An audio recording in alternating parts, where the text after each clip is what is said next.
Hey, Mama, have you ever considered that maybe your job as a mom has been preparing you to be an amazing marketer? Stick around because on this episode of Free Mama Radio, I'm interviewing my friend Brittany Bullen, and she's got some jaw-dropping aha moments you are not going to want to miss. You're listening to Free Mama Radio, where we believe you can have both a successful business and show up as the mom you want to be. I'm your host, Lauren Golden, a mom who built a full-time income working part-time hours. Now, I help other moms like you learn how to work from home on your own terms, take control of your schedule, and make more money so you can live a totally awesome, guilt-free life. I am on a mission to make sure that no mother has to choose between family and financial stability. So if you've been wondering, can I really have it all?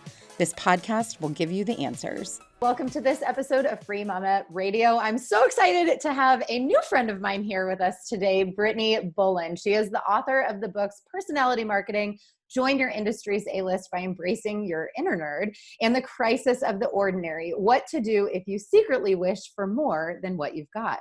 Brittany gets super nerdy about helping her clients, students, and readers follow their enthusiasm in the direction of their dreams. When she's not wrangling her 4 boys at home, I'm sure we'll get into that a little bit, you'll find her talking strategy and sales copy while mashing her clients' inner potatoes until they're magically delicious. I mean, that is just really painting a picture for me about what you do. And I think it also speaks volumes about your creativity. So Brittany, welcome. I'm so honored to have you here as my very first guest on Free Mama Radio. How are you doing? Thank you. I'm doing great. I'm so honored to be here. Thank you for having me inaugurate your awesome podcast, which I just know is going to help lots and lots of people. So yay. This actually is a really special moment for me, believe it or not, because you are someone who I knew on the internet before you knew I existed. And I don't know if you've had that experience, Brittany, with any of your coaches or mentors, like over the years of starting your business. But like I've talked about my business coach, Liz Benny. She's someone like I saw a webinar from a Facebook ad and bought her course and like had watched hours of this human talking and learning from her. And like, she changed my life before she even knew I existed. And I feel that way a little bit about you, but it's probably been 4 or 5 years maybe that I've been watching your ads on Facebook and just being entertained by you. And then do you want to tell people maybe from your perspective how we met? Yes, we were featured on the same summit. Oh man, it was fairly recently, like a few months ago. And after that, you reached out to me and basically, I don't remember what it was exactly that you said, but you're just like, hey, do you want to be friends? Like, let's get on the phone. And I was like, okay, I like friends. So we got on the phone. And I have to tell you, like, I get emails like that all the time, but I've never, like, your way of connecting is so authentic and so genuine and so selfless that it really, really stands out. And it's so interesting how rare that is. You would think that more people would be better at it. I was really kind of blown away by how kind it was and how kind it felt to me, just the vibe that you gave off. And so I don't usually like randomly get on the phone with people who I've never talked to before, but I couldn't resist because you were just so magnetic. And we got on the phone and you really did have like no agenda. You just wanted to be friends. And then I will always remember after our awesome conversation, you sent me this like Amazon gift card as a thank you in the mail, which like, who gets a mail? I don't know. It was just, the whole thing was so classy. And now we're just going to be besties for life. So I love it. And all of the free mamas listening right now are not surprised that I sent you a gift card, by the way, because this is something I actually teach. The way I call it is putting a bow on it. I know Russell Brunson calls it over delivering. I don't know if you have a version of this where you just like have high standards for yourself and how you show up and serve other people. But so none of my listeners are surprised that I sent you a gift card, but hopefully now they know that it's not just something I teach, but something I actually do. So that is awesome. Well done. Yeah. Thank you. So tell me let's go back, and you might want to go back further than 4 or 5 years ago when I was following you on the internet, but maybe let's like pre-frame that a little bit. What were you doing before you were running really awesome ads on the internet? Once upon a time, I was like a new mom. You know, I feel like a lot of your listeners can probably relate to this, like educated. I had all these skills coming out of college and I became a mom sooner than I anticipated. And I'd never had like a real job. So here I am at home with my first kid. And I'm like, I don't know what to do with all this education and all this mental energy that isn't being spent on motherhood. Like I want to do something, but I don't want to be out of the home. And so I was randomly like, had this friend give me an idea for a musical and I was like, cool, I'll write a musical. So because why not? Because why not, right? Because that's a great career path. But I mean, I had the luxury at that time of being financially supported by my husband. So I really was just looking for a way to use my talent. And so I roped my brother-in-law into doing the orchestrations, and we spent, the better part of like 1 or 2 years writing this musical. And we entered it into the New York Musical Theater Festival, and it got accepted, which was insane. And we got to produce the whole show here and bring all the cast out to New York. And I got to like perform my own show on 42nd Street. It was awesome, awesome, awesome. Cross that off the bucket list. Yeah, But that's quite the dream. it was huge. It was so great. But the crazy thing about show business is that you're kind of only as good as your current production. And then once it's over, it's just over and you're back at square one. And by that time I had put so much time, so much money and like emotional energy into that. I was like, forget this, man. Like, I just want to get paid. Like, I just want somebody to give me money for what I do instead of having to pay to work, which is what I was doing. You knew you were done. Like after that, did part of you think like, I'm going to write another musical, or I want to keep acting? You knew you were done. I was so spent. I actually do still do a fair amount of performing in musical theater. Like that's my release. When I could get into shows, I do that. It's just really, really fun. If I didn't have regular opportunities to sing my guts out on a stage, I would kind of die inside. I love that. But anyway, so I was just trying to figure out how to like turn what I know into a job, right? And so I was like, well, I know how to write. That's what my degree is in, is writing. And so I started blogging for my husband's company, and they hired me to write like 200 blog posts or something like that. And I was like, cool, I'll make money. And I wrote 2 of these blog posts and I'm like, I hate this. I want to stop immediately. But I had this contract. And so in my travels as kind of like a dabbling mommy blogger, I knew a lot of other ladies who were looking for at-home work. And so I thought, oh, wouldn't this be a cool business? I can contract out the work to them, and then they can have their little mini content marketing agencies. And like, of course, in my head, it always like blows out and is this huge, massive thing. And so I got some seed capital, and I was like recruiting people to come and sell for us and like write for us at the same time. And I was just like giving myself this free online crash course in advertising and sales copy and all this stuff that like is not my area of expertise, but is kind of marginally. So I was like trial by fire. I was just learning it. And so I ran ads to grow this kind of writer, home business opportunity situation that at the time was called Nerdy Girl Writers. And it was based on this like random clip art lady I found on some stock photo site. Like that's where the whole image of the nerdy girl came from. I love it. And it was working. I ran ads on Twitter, Reddit, Pinterest, YouTube, Google, Facebook, LinkedIn, everywhere you could think of to run ads, because I was just so fascinated. I just got sucked in by this marketing rabbit hole. And I was just like, I can turn this money into more money. And how cool is that? And that's like, it just gets you. It just gets under your skin. You're like, I've got to crack this.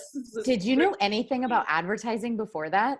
No, I didn't have a clue. I was just like consuming all the free information I could possibly find on sales copy and advertising, and just kind of learning what works by doing it. And it was working. Like, I don't know, I guess I just kind of figured it out. And we were bringing in all these women, and they were so excited, and they wanted this business opportunity. They wanted to, use their talents the same way. But what I was finding was that everybody wanted to work and get paid. Nobody wanted to sell. And that was when I hit kind of the first of many like rock bottom moments in my business, where I was like, I'm out of money and nobody's bringing in clients but me. And that was not what I had originally intended, but it is what it is. And I got to figure it out. And so I was like, I got to really rethink how I'm getting clients right now, because it was totally one-to-one, just networking. And I was like, by that time I had 2 of my boys, and I was like, there's only so much of this I can do. Like, I need to get clients online. And so that was when I kind of like symbolically put the nerd glasses on, and I'm like, okay, we're not Nerdy Girl. Like, I'm Nerdy Girl now. I'm going to be the brand, and I'm going to get the clients so I can get enough work for these ladies who are just ready to do the work. And so I started to get clients with video, and just kind of applying the same principles that I was using to recruit women to get clients. And it was working, but what was working more was like people were starting to see the videos, and they were like, this is awesome. How do you do what you're doing? And I'm like, I don't know. I just kind of figured it out. And so that was when I started to work on the personality marketing book, because it was really just a matter of, I just need to document what it is I'm actually doing, because so many people are asking me about it. And then the next thing I know, it was a course, and the course was doing really well, and that kind of exploded. And I really just kind of found this passion for helping female entrepreneurs be successful. And that's what I do now. First and foremost, I consider myself to be a coach. I help people with marketing and mindset, because I really have come to discover that you can't really have a conversation about one without bringing in the other, especially as you're getting into funnels and ads and automation and all the crazy emotional roller coasterness that brings. So I kind of support people through the process of figuring out how to create marketing automation that has personality, and create content that has personality, but also sells. So you are amazing, which I already knew, but you just glossed over some seriously major like business accomplishments in like 3 minutes. Let's It's a back long up. story. I try to make it short. So let's back up just a little bit. So I have Okay. kind of a maybe different question for you, Okay. but what would you say is your superpower that you've been able to apply? Like, is it just this gift of marketing? Is it this idea of personality marketing? Is it making really cool videos? Like, what do you do so awesome that has been like the thing that has made everything else fall into place?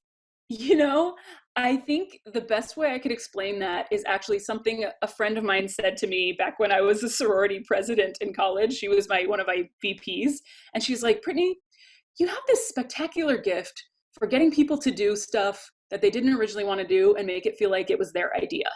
Ooh. That's pretty good. So actually, one of my mentors is Myron Golden, and he talks about the difference between convincing and persuasion. Convincing being getting somebody to do something you want them to do for your reasons. Persuading, getting somebody to do something they already want to do for their reasons. So it sounds like you're pretty good at persuasion. Maybe that's your superpower. Yeah, I kind of think it is. Like my gut feeling was nerdiness. Like I wave that flag all day long. Like enthusiasm. Like I do get like super jazzed about stuff.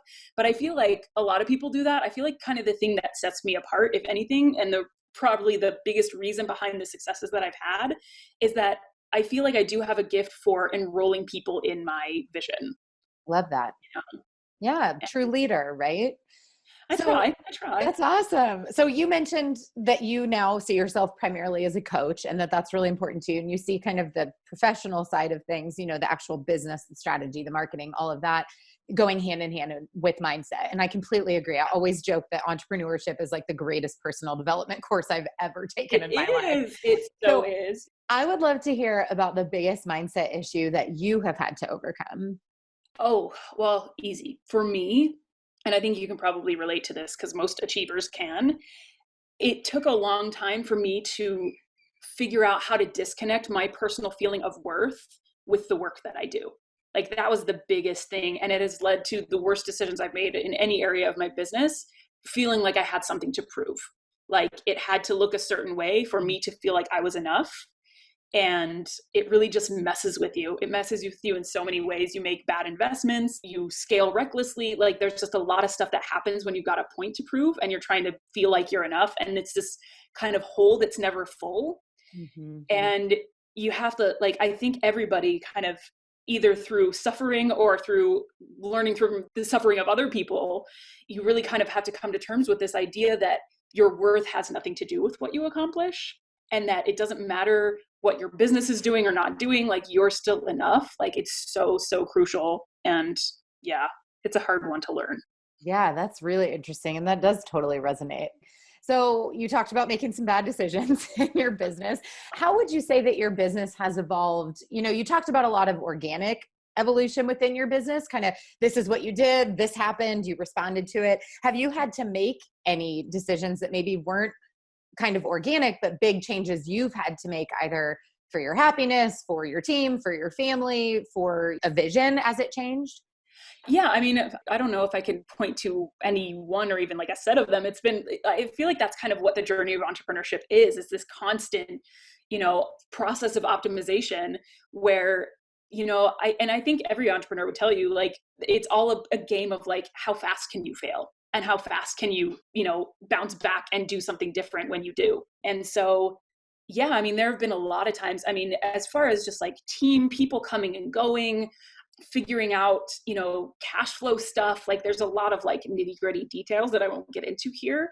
But I think if anything, what has changed for me is that I'm making decisions from a different place now. I think that's kind of the umbrella that kind of pulls everything together. It's like before, I didn't really have a framework for making decisions. It was kind of like, it was really like, what's going to feed my ego right now, as opposed to like, what's actually going to feed my soul, which is a totally different thing.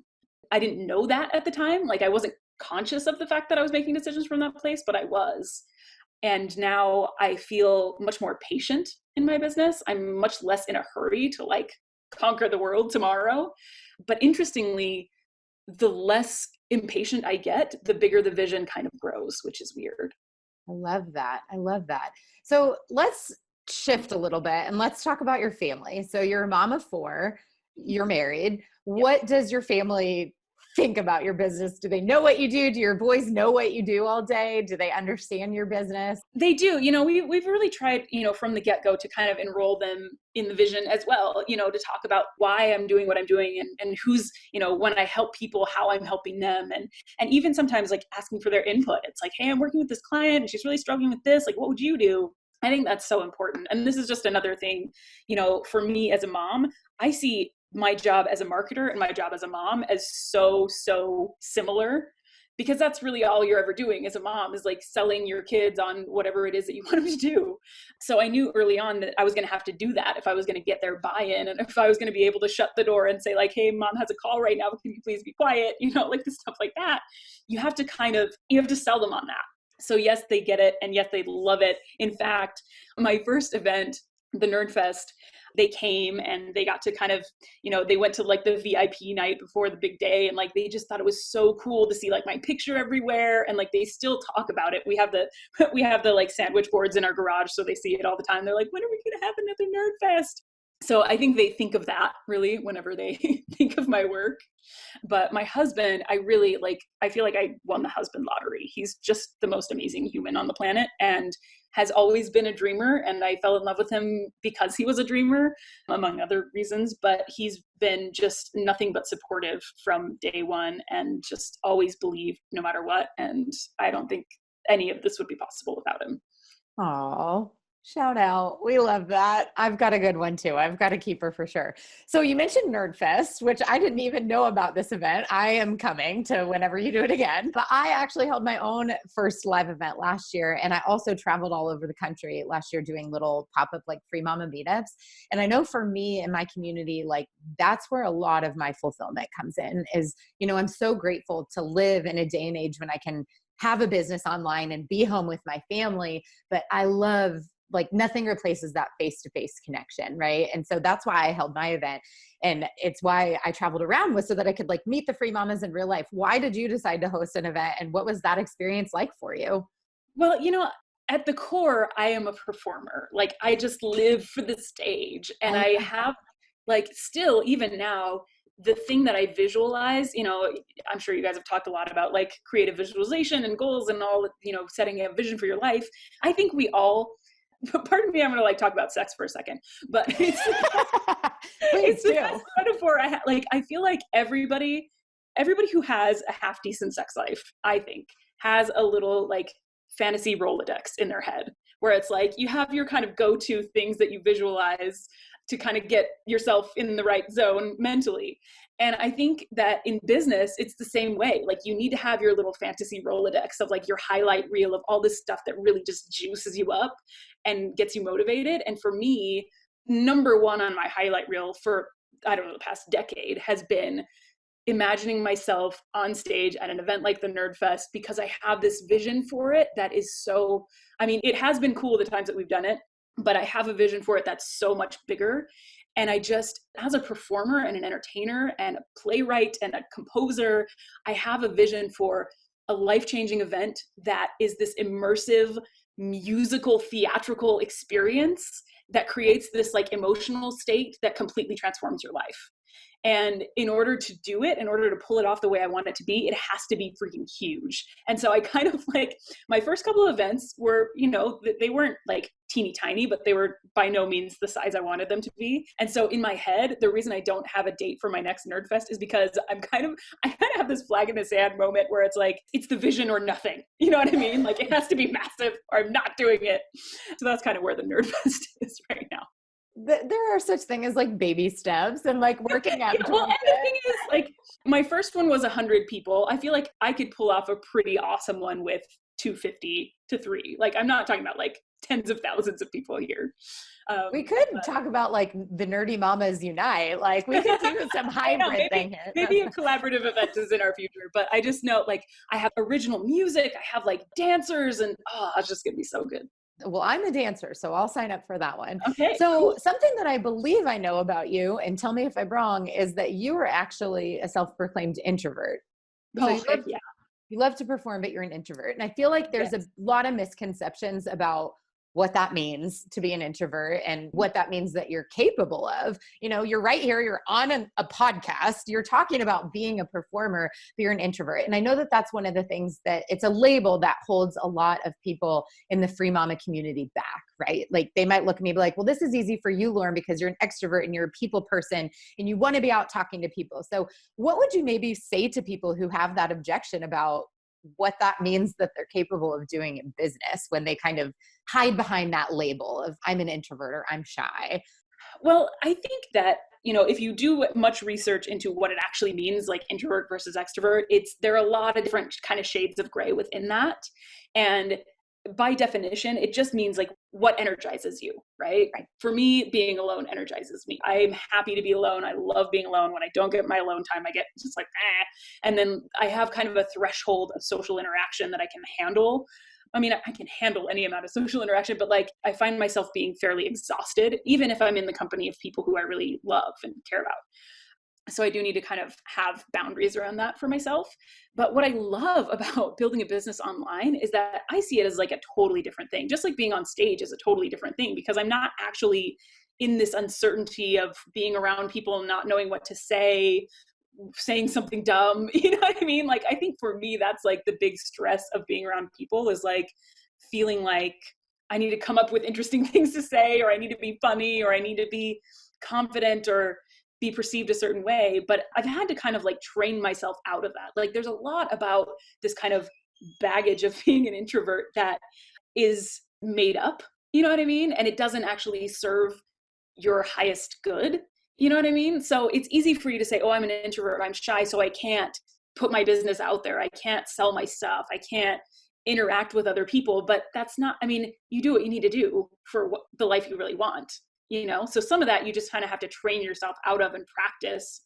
You have to kind of get into social situations and do the work of figuring out what you're going to say to yourself to make it more relaxing and more fun, and to build your confidence. And those things, like, we kind of wish that there was like a light switch we could flip on and all of a sudden feel amazing in certain situations. But I don't think that anything is really like that. I feel like you just kind of have to baby step your way into it and practice and learn as much as you can about how to frame it for yourself. Mm-hmm. So it's less intimidating. But as far as like creating videos and like being on podcast episodes and stuff, like I know a lot of people like look at the camera and they see all the possible millions of people who could see them. I never really saw that. Like I just see a camera, you know what I mean?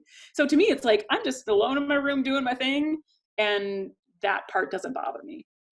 So speaking of video, that's one of the things you're known for. It's how I first saw you. You captured me with your amazing videos. So if you were to give some practical tips about either related to video or related to your personal brand and that personal marketing, which you have become so well known for, can I put you on the spot for like 3 quick tips to offer our listeners to improve in those areas?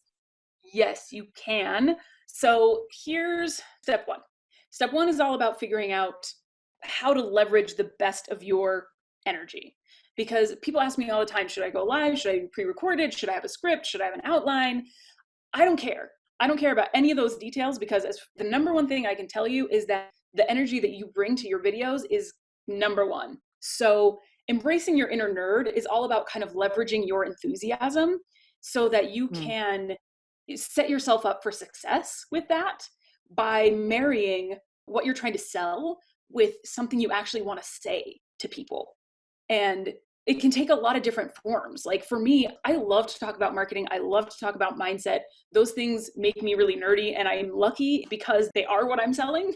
So it's easy for me, but I think there are a lot of different spins a person can put on this, where it's like, if you just kind of like brain dump a list of all the stuff that you get nerdy about that like you would learn about on a Saturday and talk about on a Saturday, even if nobody was paying you anything, like that's the kind of nerdiness I'm talking about. Like what could you just geek out about and not need a plan? Like you could just riff on it and go. I think that's where your best juice comes from as far as creating videos goes. And then, you know, figuring out what you're excited to talk about is kind of the first piece of that tip. And then the second piece is just figuring out the least intimidating way you can approach it. So if for you, that means scripting out every word and pre-recording it so you can like edit and go through every little thing and like delete out the stuff that you're embarrassed by, cool, do that. That was what it was for me. But if all of the techie stuff and all the time it would take to edit it is like really intimidating to you, and the last thing you want to do is like learn a new skill of editing, then just go live and set it to only me, so only you can see it and you can just delete it if it doesn't work. Then do that, like wherever you feel like you can shine the most, I think is going to be your best play for. And this is another thing, like you were talking about earlier about how entrepreneurship is like the greatest personal development course ever. I think marketing, and particularly personality marketing, where you are the face of the company, that is a huge component of the possible benefit to you of growing a business online, is that you are just the act of making yourself vulnerable and putting your face on camera and looking at your face and hearing your own voice and not freaking out and not quitting and just muscling through and saying, oh, hey, like I'm getting better at this, and like noticing your progress as you practice, like that's huge. So even if nobody ever sees your videos, like still make them, because they're going to make you better. They're going to make you more persuasive, more confident. And I just think it's an excellent exercise. So that's like 3 tips rolled into one. Okay, other quick ones, quick tips. Basic structure of a video, it's super simple. It's basically like you start with the what's in it for them, like what's the problem you're going to solve, question you're going to answer, and then you kind of tell them what you're going to tell them, and then you tell them the thing you told them you were going to tell them. And then if you want to have a call to action, which I think you can always have a call to action, people expect it. You don't need to only have them in 20% of your videos or any of that. I think you can have them in all your videos if you want. But the piece that most people miss is the identify the gap piece. So identifying the gap at the end of your video, what most people do is they teach a thing and they say, if you want to know more, go here. And nobody wants to know more. So I'm like, ooh, more things to know. Like, okay, I don't need to know any more things. But if you identify the gap, essentially you're saying you came here for a bigger outcome than just the little topic of this video. So now you know this thing, but if you want to get this outcome, what you still need is this thing that goes in the middle. So you shine a light on what that gap is between what they now know and what they really want. And then you offer them the logical next step in that process. So that's kind of basic flow of a video. Last tip, stand up. Stand up in your videos, because it just totally shifts your energy, and smile before you hit record. Are you standing up right now? No, I'm not. Podcast interviews are an exception because they're long. My knees can't take that much. I know. That's awesome.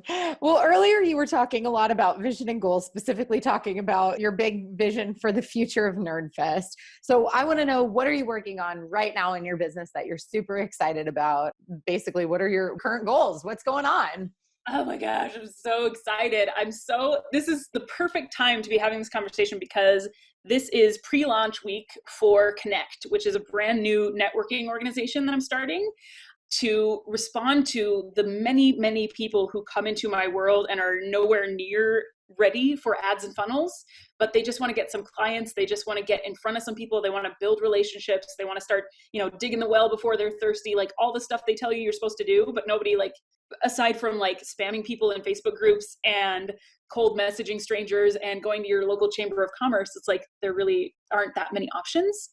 And so I modeled my vision for Connect from a really cool networking group that I joined here locally that was hugely instrumental for me in the early stages of my business, because as an introvert, it was totally facilitated, and that meant the world to me, because the thought of like going into an environment with total strangers and trying to come up with things to say was like my nightmare. But the fact that you sat down with a small group of people and there were like specific questions that everybody answered, I just felt so much more at ease, and I started to develop great relationships because I had that kind of buffer of safety that was very important to me, because I couldn't mess it up because I'm a total spaz, and I just like to write things down in advance so I don't like word vomit all over everyone. So anyway, this is like the virtual version of that, because I know that so many of us, like me, coronavirus aside, a lot of us have little kids at home, and finding childcare is hard, and we want to build relationships online, and there's not a great way to do that. So this is kind of, essentially, it's as if you were going to a great networking meeting, but it's all online. So you basically come at the time that it's scheduled. You can choose from a variety of times. Once everybody kind of is there and settled, we break you out into breakout groups, and there's like this 4-step framework that I developed that takes you through this facilitated conversation, gives you a chance to connect quickly and deeply with a small group of people, and then you come back next time and it's a different group, and then a different group. And so you can really start to kind of build those relationships that can hopefully develop into relationships like ours. Who knows? I am so excited for you. You told me about this idea on one of our very first conversations, and I'm just so proud of you for manifesting it, bringing it to life. It's here. By the time this podcast comes on, it'll be in existence and women will be able to take advantage of it. So if this idea of joining a network community that has some facilitating for you and is something that you can do online without having to go get a babysitter and doing all of that, then we will drop the link in the show notes so you guys can go check that out. It's called Connect. Sounds amazing. Brittany, I've got one last question for you. So as I told you before we started, the mission of the Free Mama is to make sure that no mother has to choose between family and financial stability. A lot of free mamas who might be listening right now are still kind of deciding whether or not they're even going to start their business. Maybe they've dipped their toes in, they've got kind of 1 foot in, 1 foot off. Maybe they're still sitting on the fence.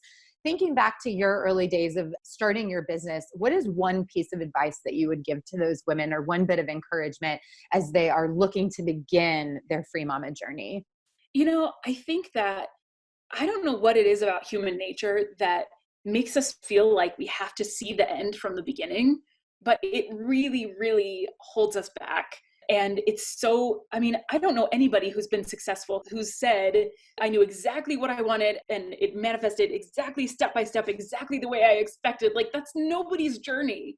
And so I don't think it's important if you're considering starting a business that you know exactly what business you want to be in, or if you want to be all in on your business or partially in on your business. Like, there's no right answer.